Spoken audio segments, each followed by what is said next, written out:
Dicen que Günter Grass, el autor alemán, el novelista, ganador del premio Nobel, le dijo alguna vez a Manuel Rivas, el escritor español, que había aprendido más de la Guerra Civil Española en sus novelas que en los libros de historia. Es una buena frase para comenzar a hablar justamente de este tema, de la historia y la literatura, de cómo se mete la historia en la literatura y cómo los escritores toman a la historia como material o como recurso literario dentro de sus escritos. Es evidente que un autor escribe dentro de un contexto y está influenciado por él, pero no es de eso lo que vamos a hablar. No vamos a hablar de los estilos, de los modos de ver, de las ideologías que nutren al escritor y que evidentemente tiñen sus obras literarias. Eso también existe, eso también está.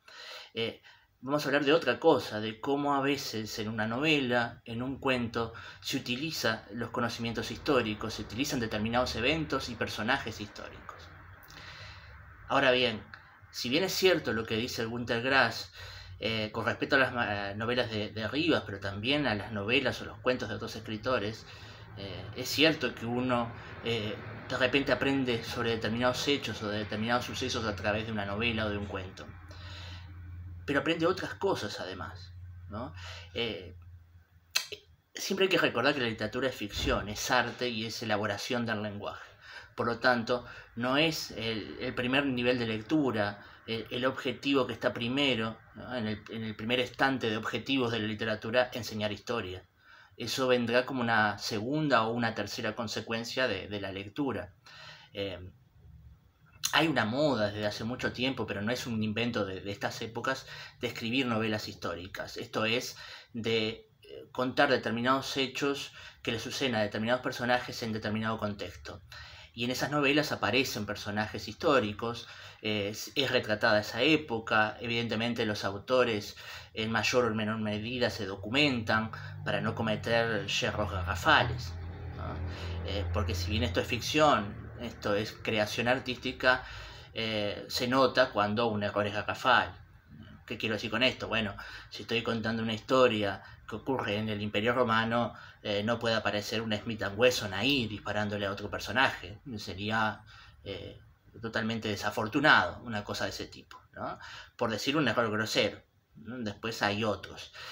Claro que también, ¿no? Insisto, hay que recordar que esto es ficción, entonces a veces los hechos se vuelven maleables, ¿no? Para adaptarme a la ficción que quiero contar.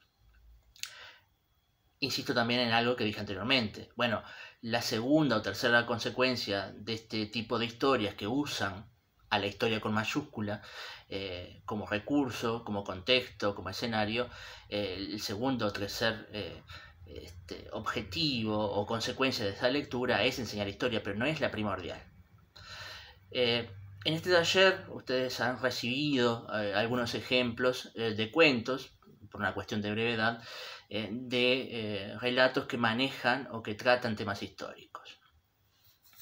El primero que han recibido es o uno de los que han recibido, pero el que primero me gustaría abordar es El narrador, de Mario Rey. Ese cuento que es a la vez un ensayo, o es casi más un ensayo que un cuento, un ensayo que tiene en su interior un cuentito y que ese cuentito sirve para ejemplificar una idea sobre una especie de teoría literaria, de poética, sobre la narración. La historia brevemente. Hay un narrador que cuenta historias en los fogones, en las noches, después de la larga jornada de trabajo, y que generalmente refiere hechos de las guerras civiles del Uruguay de 1897 y de 1904, o sea, sucesos históricos. En determinado momento, este narrador entrado en años y que tenía un gran éxito con sus historias, realmente captaba la atención del público que tenía ahí, tanto las captaba que las personas que escuchaban, los personajes que escuchaban sus historias pedían que las repitiera, que contara toda la cual historia que ya había contado alguna vez, lo que demuestra su éxito como narrador. Su éxito en la forma, ¿no?, de contar, porque si la historia ya era sabida, lo interesante estaba en la forma en que lo contaba. Decía cierta vez Los hijos del patrón, que no es casualidad que se elija a los hijos del patrón, ¿no? Quizás los más instruidos, los que han pasado por el sistema educativo, los que se cuestionan determinadas cosas, llegaron a preguntarle a este narrador, bueno, la edad. calcularon, hicieron cuentas y le dijeron algo así como, bueno, pero entonces usted en aquella época era recién nacido o apenas tenía unos pocos años. Y de alguna manera lo trataron de mentiroso y el narrador no volvió a contar.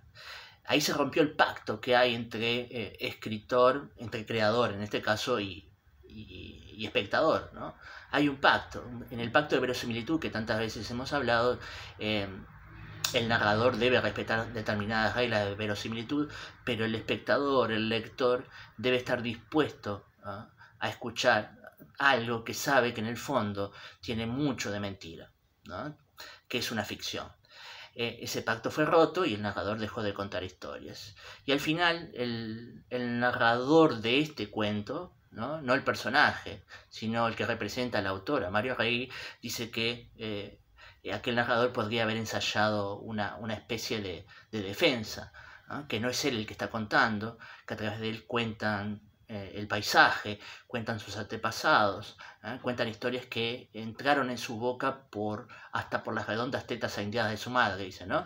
Hasta genéticamente han entrado esas historias, entonces no está falseando la verdad, ¿no? Está simplemente contando, ¿no? Eso tan mágico y tan encantador que es la narración.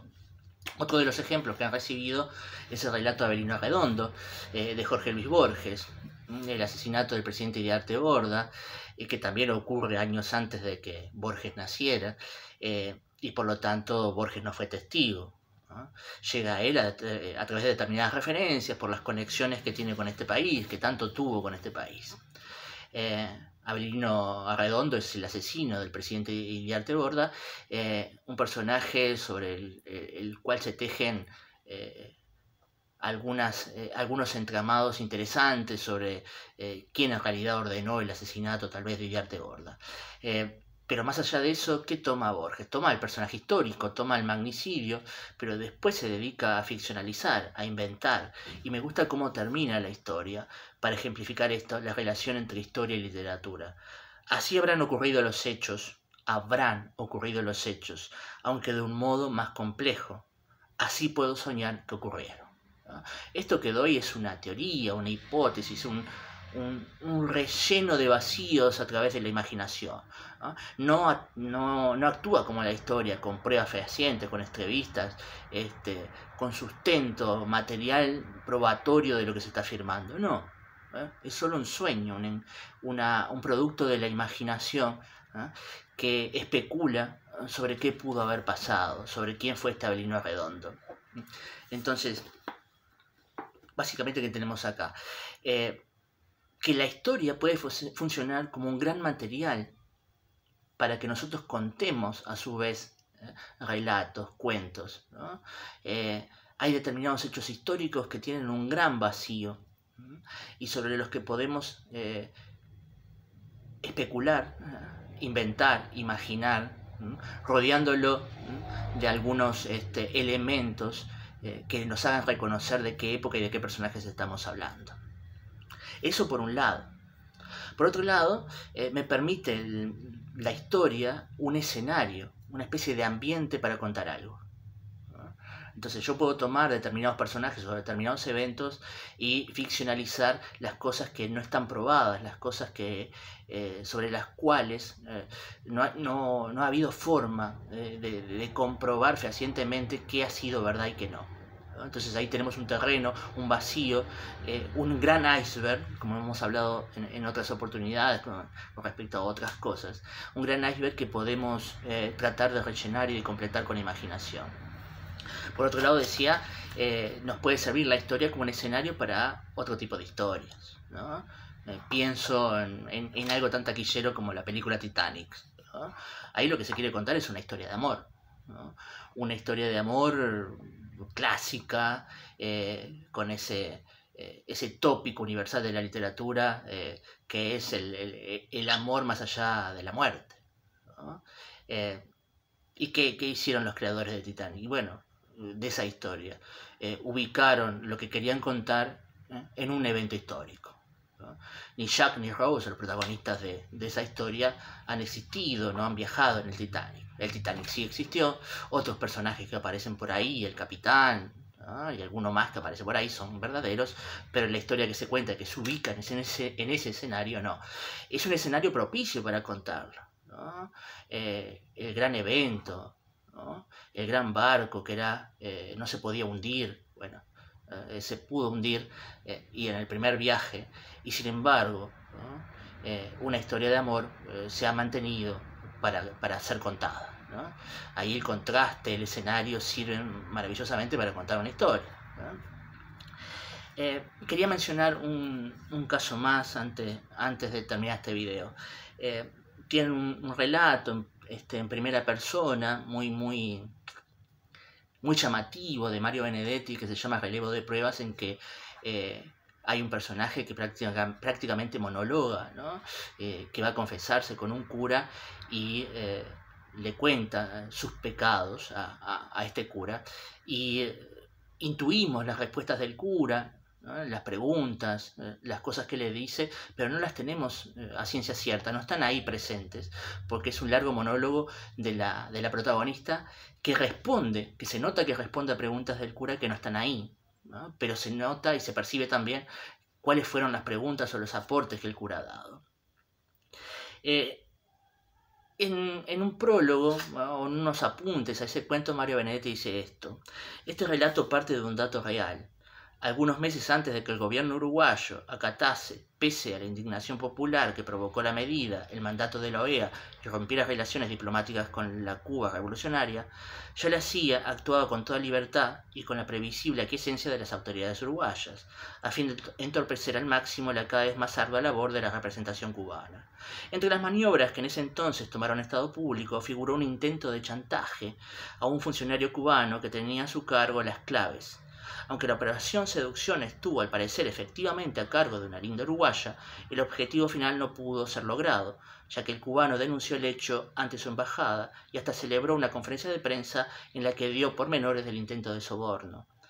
En el cuento, el único aporte textual de la realidad es el propósito de chantaje.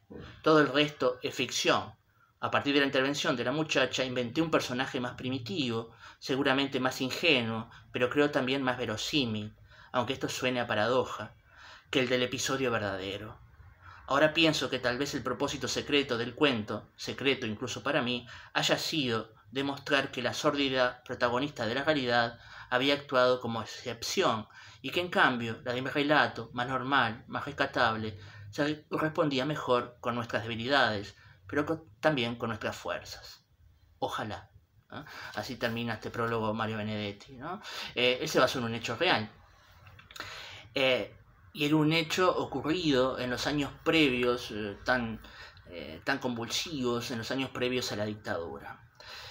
La diferencia de este relato con los otros es la cercanía con los hechos narrados, ¿no? Ahí Mario Benedetti está muy cercano a los hechos narrados y lo que hizo es basarse en determinada historia de hechos reales para contar la suya, ¿no? Hoy, con la perspectiva de los años, podemos considerarlo un relato histórico, porque está pintando una época de espionajes, de sobornos, de Guerra Fría, ¿no? De predictadura, ¿no? Donde todo vale, hasta usar a una muchacha inocente en principio, aunque Benedetti la hace muy humana, ¿no? Inocente y muy humana a la vez, para chantajear a un funcionario. Entonces, la historia puede entrar de varias maneras, ¿no? Con personajes que verdaderamente existieron, con un escenario, con un ambiente, y puede entrar sobre todo con la imaginación que completa los vacíos, los baches que le permite la literatura, porque recuerdo una vez más que no estamos haciendo historia, estamos haciendo ficción, ¿no? Y simplemente estamos construyendo, apoyándonos en determinados datos. Bueno, por ahora es todo en cuanto a este tema.